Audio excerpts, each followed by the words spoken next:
स्वास्थ्य कार्यकर्ता महिला मुख्य परीक्षा 2021 तैयारी रिवीजन। ज्वर महत्वपूर्ण संकेत तापमान नाड़ी श्वसन रक्तचाप। 19 topic fever vital science temperature pulse respiration blood pressure. इसमें टोटल 38 टॉपिक्स दिए गए हैं जिनमें से हम आपको वाइटल साइंस के बारे में बताएंगे। जैव अथवा प्राण मूलक चिन्ह वाइटल साइंस शरीर के तापक्रम नाड़ी पल्स श्वसन एवं रक्तचाप को प्राणमूलक वाइटल साइन कहते हैं। एक सामान्य और स्वस्थ व्यक्ति में ये चिन्ह इसलिए कहे जाते हैं कि उनका नियंत्रण प्राणमूलक अथवा जीवनावश्यक अंगों द्वारा किया जाता है तथा प्रायः सामान्य शारीरिक क्रियाओं में होने वाले जरा से परिवर्तन भी इन चिन्हों द्वारा प्रदर्शित हो जाते हैं। मरीज की स्थिति में होने वाले परिवर्तन सुधार या कमी इन चिन्हों के निरीक्षण द्वारा जाना जा सकता है। इनमें होने वाले महत्वपूर्ण परिवर्तन ऑक्सीजन की अपर्याप्त खपत यानी कि ऑक्सीजन की कमी, रक्त का विघटन, विद्युत विश्लेषों का संतुलन, जीवाणुओं का आक्रमण एवं अन्य समस्याओं को सूचित करते हैं। इन्हीं चिन्हों के द्वारा विशिष्ट जानकारी प्राप्त होती है जो व्याधि निदान में उपचार के परिणाम के बारे में तथा औषधि एवं नर्सिंग सेवा शुश्रूषा के निर्धारण में सहायक सिद्ध हो सकती है। मरीज की मानसिक अथवा भावात्मक स्थिति में होने वाले परिवर्तन इन लक्षणों में महत्वपूर्ण परिवर्तन उत्पन्न करते हैं। सामान्य शारीरिक तापक्रम वयस्कों में 98.6 डिग्री फ़ारेनहाइट या 37 डिग्री सेल्सियस होता है। सामान्य नाड़ी स्पंदन यानी कि पल्स रेट वयस्कों में 72 बीट पर मिनट होता है। नॉर्मल रेस्पिरेशन रेट सामान्य श्वसन गति 18 बीट पर मिनट होता है। सामान्य रक्तचाप नॉर्मल ब्लड प्रेशर वयस्कों में 120/80 mmHg होता है। शारीरिक तापक्रम बॉडी टेम्परेचर शारीरिक तापक्रम को ऊष्मा के उस अंश के रूप में परिभाषित किया जा सकता है जो शरीर बनाए रखता है या इसे शरीर के अंदर उत्पन्न ऊष्मा एवं ऊष्मा क्षय के मध्य संतुलन के रूप में परिभाषित किया जा सकता है। शरीर में तापक्रम नियंत्रण कंट्रोल ऑफ बॉडी टेम्परेचर शरीर में तापक्रम नियंत्रण दो क्रियाविधि द्वारा किया जा सकता है। ऊष्मा उत्पत्ति थर्मोजेनेसिस ऊष्मा के निदान द्वारा रासायनिक नियमन। ऊष्मा क्षय थर्मोलिसिस ऊष्मा के क्षय या हानि द्वारा भौतिक नियमन। शरीर ऊष्मा उत्पादन के तरीके methods of heat production in body भोजन का ऑक्सीकरण ऑक्सीडेशन ऑफ फूड भोजन की विशिष्ट गयात्मक क्रिया स्पेसिफिक एक्शन ऑफ फूड व्यायाम एक्सरसाइज भावावेग स्ट्रॉन्ग इमोशंस पर्यावरणीय एवं वायुमंडलीय स्थितियों में परिवर्तन changes in environmental and atmospheric condition hormone के प्रभाव हार्मोनल इफेक्ट रोगग्रस्त अवस्थाएं डिजीज कंडीशंस। ऊष्मा शरीर से बाहर निकलने का तरीके methods of heat loss from body त्वचा के द्वारा थ्रू द स्किन संचरण कंडक्शन विकिरण रेडिएशन वाष्पीकरण इवेपोरेशन फुफ्फुसों द्वारा थ्रू लंग्स वृक्कों द्वारा थ्रू किडनीज आंतरिक मार्ग द्वारा थ्रू बाउल्स। कंडक्शन का यानी कोई भी यहाँ सपोज ठंडा है ये वाला जो प्लेट है इसके ऊपर बच्चे को रखेंगे तो ये भी ठंडा हो जाएगा मतलब इमीडिएट कांटेक्ट होता है। बट रेडिएशन मतलब जैसे हवा का जैसे है लाइक कहीं ठंडा हवा आ रही है तो वो ठंडा खींच लेगा राइट। एवापोरेशन मतलब पसीना का थ्रू। तापक्रम नापने के लिए शरीर के सामान्य स्थान common sites for taking temperatures. शरीर का ठीक तापक्रम नापने के लिए थर्मोमीटर का बल्ब शरीर में ऐसे स्थान पर रखना चाहिए जहां पर वह शरीर ऊतकों से पूर्ण रूप से घिर जाए। शरीर का तापक्रम लेने के लिए सामान्य स्थान है मुंह यानी कि माउथ, उरुसंधि, जांघों के बीच, ग्रॉन, मलाशय, रेक्टम, बगल, एक्जिला, योनि, वेजाइना। नाड़ी पल्स धमनी के मकांतरीण प्रसरण व संकुचन कॉन्ट्रैक्शन या उठाव व पतन को नाड़ी या नाड़ी स्पंदन कहते हैं। नाड़ी लेने के स्थान साइट्स ऑफ टेकिंग पल्स कलाई के सामने की रेडियल धमनी पर, टेम्पोरल अस्थि सकस्ती के ऊपर टेम्पोरल धमनी पर, गर्दन के बाजुओं में कैरोटिड धमनियों पर, कोहनी के ऊपर अग्र क्यूबाइटल गर्भ में कोहनी का अंदरूनी भाग, जांघों में फीमोरल धमनियों पर, पॉप्लिटियल गर्भ घुटने का पिछला भाग, मध्यवर्ती मैलियोलस के पीछे पोस्टीरियर टीबियल धमनी पर, पांव पर डॉर्सैलिस पेडिस धमनी पर। ये पल्स है, पल्स का जो साइट्स है ये सुपरफिशियल है, temporal that is in front of the year, मतलब जो कान के सामने है ये सुपरफिशियल टेम्पोरल है, और ये एक्सटर्नल मैक्सिलरी है, मैक्सिला बोन है यहाँ पर, इसलिए वहीं भी पता चलेगा। बट जो मोस्ट कॉमनली जो कैरोटिड पल्स है, जब पेशेंट उसमें नहीं रहता है उसको चेक करता है तो सिर को करवट करके वहां पर एक ग्रूव आता है तो वहीं पर थोड़ा से अच्छे से दबा के देखेंगे तो ये कैरोटिड पल्स मिलेगा। ये हार्ट के पास में वेरी इंपॉर्टेंट है ये।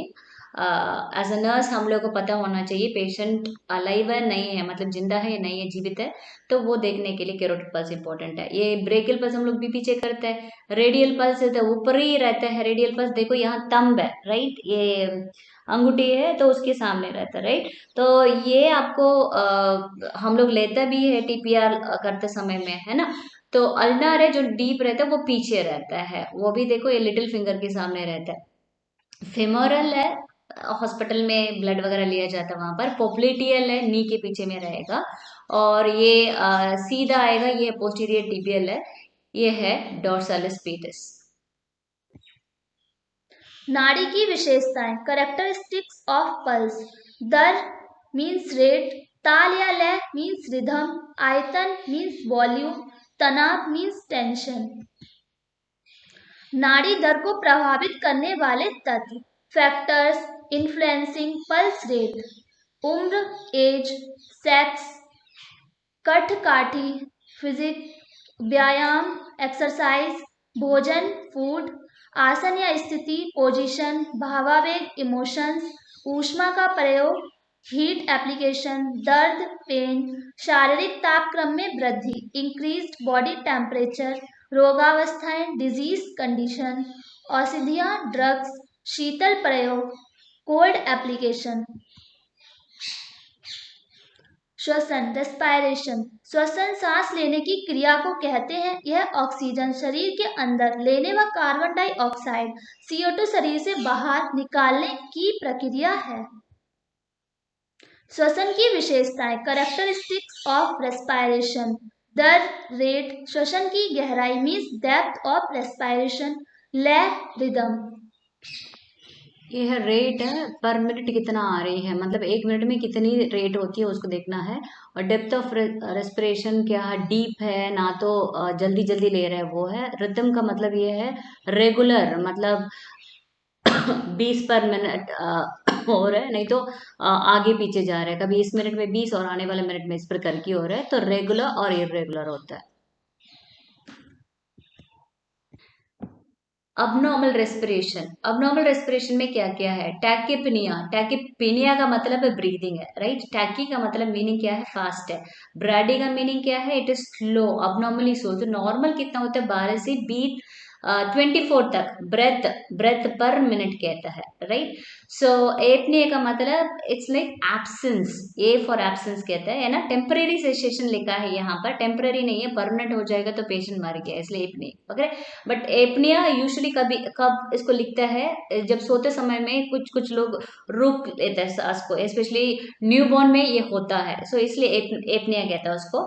हाइपरपिनिया मतलब है ये इतनी जल्दी भी होगा, आई मीन अबनॉर्मली, मतलब 12 से 24 तक नॉर्मल है, उससे अधिक इतनी स्पीड में चलेगा, इतनी स्पीड में चलेगा, साथ साथ वो गहरा भी होगा। ठीक है, तो ये हाइपरपनिया कहते हैं। ऑर्थो का मतलब पोजीशन है, कोई कोई कुछ कुछ पोजीशन में होता है, जैसे लेटा है पेशेंट, सीधा जब लेटे है, नहीं तो करवट करके लेटे, तो उस समय में क्या होगा, उसको सांस लेने में फूलता है, राइट। तो जब जैसे खड़ा हो गया, कभी बैठ गया, तो क्या होगा, हल्की हो जाएगा ना लंग्स पूरा, तो सांस वो ब्रेथलेसनेस जो है वो कम हो जाएगा।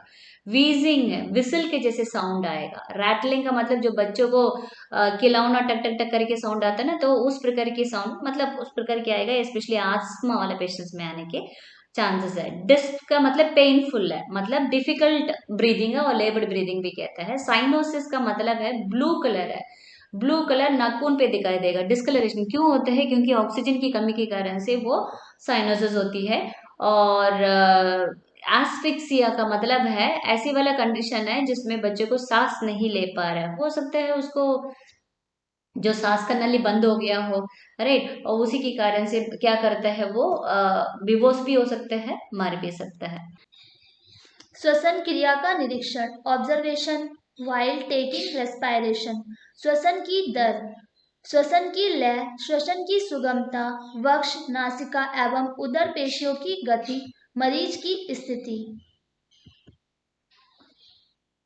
रक्तचाप ब्लड प्रेशर, रक्तचाप ब्लड प्रेशर वह दाब है जो रक्त द्वारा रक्त वाहिकाओं ब्लड वेसल से प्रवाहित होते समय वाहिकाओं की भित्तियों पर लगाया जाता है। रक्तचाप ब्लड प्रेशर के मापन यंत्र को स्फिग्नोमैग्नोमीटर कहते हैं।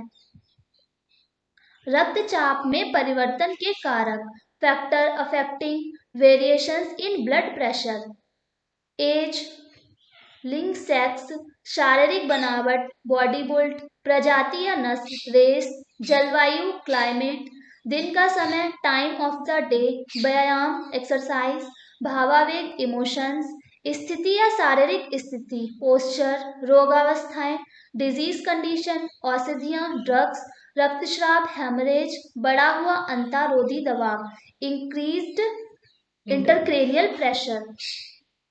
ज्वर फीवर, जब किसी व्यक्ति के शरीर का तापक्रम सामान्य से अधिक हो जाता है तो यह कहा जाता है कि उस आदमी को ज्वर यानी कि फीवर हो गया है। ज्वर कोई बीमारी नहीं है, किंतु इसका होना बहुत सी बीमारियों का सूचक है। विभिन्न संक्रमण तंत्रिका तंत्र की व्याधियां, कुछ घातक वृद्धियां में गर्म वातावरण में रहने के कारण, गर्म वातावरण एवं त्वचा की वे असामान्यता जो त्वचा द्वारा ऊष्मा प्रभावित करती हैं, जो कारकों से उत्पन्न एलर्जिक प्रतिक्रियाओं के कारण फीवर होता है। ज्वर के प्रकार, टाइप ऑफ फीवर, निरंतर बुखार या स्थिर बुखार, कांस्टेंट फीवर और कंटिन्यूअस फीवर। वह ज्वर है जिसमें सुबह शाम में तापक्रम 2 डिग्री से अधिक ना हो एवं जो कई दिनों तक सामान्य ना हो। इंटरमिटेंट और क्वाड्रियन फीवर, इसमें तापमान सामान्य असामान्य स्तर से बढ़ता है एवं उच्च ज्वर बढ़ जाता है, उसके बाद कुछ समय बाद सामान्य हो जाता है। यह लगभग 3 दिनों तक रहता है। सुबह की अपेक्षा तापमान शाम से ज्यादा होता है। अल्पविरामी बुखार, रीमिनेंट फीवर। अल्पविरामी बुखार वह बुखार है इसमें सुबह शाम से तापक्रम में अंतर 2 डिग्री से अधिक रहता है परंतु सामान्य रहता है। अनियमित बुखार, इरेगुलर फीवर, यह बुखार अन्य बुखारों से भिन्न रहता है। इसे उतारने की 2 विधियां हैं। एक में यह एक कदम असामान्य हो जाता है, दूसरे में यह धीरे धीरे असामान्य स्थिति में आता है। विपरीत बुखार, इनवर्स फीवर, इस प्रकार के बुखार में प्रातःकाल शरीर का तापमान अधिक रहता है और शाम में तापमान कम हो जाता है। शीत कपकपी वाला बुखार, रायगर फीवर, इसमें शीत कपकपी के बाद एकदम से तापमान में वृद्धि हो जाती है। ऐसी स्थिति में निमोनिया की शिकायत हो सकती है। बुखार का पता लगाने के लिए थर्मोमीटर से मापा गया तापमान चार्ट पर दर्ज करना आवश्यक होता है। इससे वास्तविक रोग का पता लगाने में सहायता मिलती है। पक्का या दोलायमान बुखार, हेक्टिक और स्विंगिंग फीवर, जब स्तर के उच्चतम एवं निम्नतम बिंदुओं के बीच अत्यधिक अंतर हो तो इस ज्वर को दोलायमान ज्वर कहते हैं। पुनरावृत्ति बुखार, रिलैप्सिंग फीवर, यह वह ज्वर है जिसमें संक्षिप्त ज्वर ग्रस्तता की अवधि के पश्चात एक या अधिक दिनों के लिए तापक्रम सामान्य हो जाता है, ज्वर पुनः चढ़ जाता है। उपशमन लिसिस, इसमें तापमान धीरे धीरे चढ़कर उतरकर सामान्य हो जाता है। इसमें 2-3 दिन से लेकर 1 सप्ताह तक का समय लग जाता है। अधिकतम बुखार अवस्था फेस्टिगियम और स्टेडियम, वह समय होता है जब बुखार अपनी उच्चतम स्थिति में पहुंच जाता है। यह एक समान ही रहता है। वास्तविक बुखार ट्रू क्रिसिस, इसमें तापमान कुछ ही घंटों में कम होकर लगभग सामान्य हो जाता है। रोगी की हालत में जल्द ही सुधार हो जाता है। अवास्तविक बुखार फॉल्स क्रिसिस, इसमें तापमान में अचानक गिरावट आती है, रोगी की हालत में कोई सुधार नहीं दिखता। यह एक प्रकार से खतरे का सूचक होता है। बुखार की अवस्थाएं स्टेजेस ऑफ फीवर, बुखार की प्रमुख 3 अवस्थाएं होती हैं। प्रथम अवस्था फर्स्ट स्टेज, मरीज अनियंत्रित रूप से अत्यधिक रूप से कांपता है, त्वचा ठंडी, चेहरा विवरण व निचुड़ा हुआ एवं पल्स तीव्र होती है। द्वितीय अवस्था सेकेंड स्टेज, इस अवस्था में त्वचा शुष्क एवं गर्म हो जाती है तथा मरीज को बहुत प्यास लगती है, कपकपी रुक जाती है और मरीज अधिक बेचैन होने लगता है। तृतीय अवस्था थर्ड स्टेज, इस अवस्था में मरीज को पसीना आता है और तापक्रम कम हो जाता है और नाड़ी में सुधार आता है। बुखार के कारण कॉजेज ऑफ फीवर, तंत्रिका तंत्र की व्याधियां, कुछ घातक वृद्धियां या अबोर्ध, गर्म वातावरण में रहने के कारण निर्जलीकरण, डिहाइड्रेशन, शल्य चिकित्सा घात, सर्जरी, तेज एवं उथला श्वसन, बढ़ी हुई नाड़ी की गति एवं हृदय की धड़कन। बुखार, मलेरिया, टाइफाइड, श्वसन संक्रमण के सामान्य कारण। कॉमन कंडीशन मलेरिया एक संचारी रोग है जो परजीवी के संक्रमण से होता है। मलेरिया संक्रमित मादा एनाफिलीज मच्छर के काटने से मनुष्य में संचारित होता है। इसमें प्लाज्मोडियम नामक एक कोशिकीय परजीवियों की उसकी लाल रक्त कोशिकाओं रेड ब्लड सेल्स में विषमान्यता से उत्पन्न होने वाला एक तीव्र रोग है। मलेरिया सामान्यतः जुलाई से नवंबर माह के बीच होता है और यही मच्छर का जनन काल होता है। चिन्ह एवं लक्षण साइन एंड सिम्टम्स, मिचली व उल्टियां होना, थकान व बदन दर्द, पसीना आना व तेज बुखार, कपकपी छूटना एवं ठंड लगना। इलाज ट्रीटमेंट रक्तचाप मीन्स ब्लड प्रेशर, समय पर दवाइयों का सेवन करें। बचाव प्रिवेंशन, मच्छरदानी लगाकर सोएं, कीटनाशक दवाइयों का छिड़काव करें, अपने आसपास सफाई रखें, पानी को जमा ना होने दें। आंत्र ज्वर टाइफाइड, आंत्र ज्वर में टाइफाइड एवं पैराटाइफाइड दोनों ज्वरों का समावेश होता है। आंत्र ज्वर टाइफाइड आंत्र नाल का संक्रमण है जो पूरे शरीर को रोगग्रस्त करता है। यदि साल्मोनेला टाइफी नामक जीवाणु का समय रहते इलाज न किया जाए तो रोगी की मृत्यु हो सकती है। कारण कॉजेज गंदे हाथों से खाना खाने से, दूषित पानी पीने से, दूषित आहार लेने से। सिम्टम्स दस्त लगना व मल में खून आना, पेट पर पित्ती का निकलना, तेज बुखार व सिरदर्द, उल्टियों का होना। इलाज ट्रीटमेंट डॉक्टर से सलाह लें, समय पर दवाइयों का सेवन करें। बचाव प्रिवेंशन टीकाकरण, उबला हुआ पानी पिए एवं अच्छे से पका हुआ खाना खाएं, सफाई रखें एवं पानी को इकट्ठा ना होने दें। पीने के लिए स्वच्छ जल का उपयोग करना चाहिए। दवाओं की वैकल्पिक प्रणाली अल्टरनेट सिस्टम ऑफ मेडिसिन, टीकाकरण इम्यूनाइजेशन, व्यक्ति को विशिष्ट निर्मित पदार्थों टीके की सहायता से कुछ रोगों के विरुद्ध प्रतिरक्षा इम्यूनिटी पावर प्रदान करना टीकाकरण है। टाइफाइड रोधी vaccine anti typhoid vaccine, typhoid रोधी वैक्सीन का प्रयोग करके जल चीपक के प्रति रोग क्षमीकरण किया जाता है। टाइफाइड रोधी वैक्सीन मारे गए रोग उत्पादक जीवाणु का निलंबन है जिसे बाह्य में अपत्वचीय इंजेक्शन यानी कि इंट्रामस्कुलर इंजेक्शन द्वारा अथवा मुख द्वारा व्यक्ति के शरीर में प्रवेश करके उसे रोग की रोकथाम की जाती है। मोनोवैलेंट टाइफाइड रोधी vaccine, monovalent anti typhoid vaccine, इनमें प्रति मिली वैक्सीन जीवाणुओं का निलंबन होता है। प्रति परजीवी एंटी पैरासिटिक, क्लोरोक्विन या नीवोक्विन की गोली जिसमें 150 mg क्लोरोक्विन सल्फेट होता है। प्रीमिक्विन 15 mg 6 गोली प्रति गोली 2.5 mg की होती है। मीटैक्फिन की 2 गोलियों की एक खुराक देने से ही लाभ हो जाता है। बुखार में रोगी की देखभाल, केयर पेशेंट विद फीवर, शरीर के तापमान का नियमन। बुखार के रोगियों के नर्सिंग के मुख्य उद्देश्य शरीर के बढ़े तापमान को कम करना। इसे निम्न विधियों द्वारा किया जा सकता है। पंखे की ठंडी हवा द्वारा, शीतल पेय पदार्थ पिलाकर, आइसबैग और कोल्ड कंप्रेशर द्वारा, पानी से स्नान द्वारा, बर्फ और एनिमा द्वारा, कंबल व गद्दों द्वारा। जब शरीर का तापक्रम कम हो जाए तो शरीर को ठंडा लगने से बचाना। पोषण संबंधी आवश्यकताएं, मीटिंग न्यूट्रिशनल नीड्स। बुखार में पाचन क्रिया धीमी हो जाती है, इसमें भोजन हल्का व पाचन युक्त होना चाहिए। बुखार में रोगी को तरल पेय पदार्थ देना चाहिए और इसके साथ साथ उच्च कैलोरी वाला भोजन देना चाहिए। इसमें शरीर की निर्जलीय अवस्था ठीक हो जाती है। आराम व नींद, रेस्ट एंड स्लीप। बुखार में रोगी को पूर्ण आराम देना चाहिए और उसके कमरे में रोशनी की व्यवस्था होनी चाहिए। उसे हल्के ढीले और सूती कपड़े पहनाना चाहिए और उसकी करवट बदलते रहना चाहिए जिससे शयाघाव ना हो।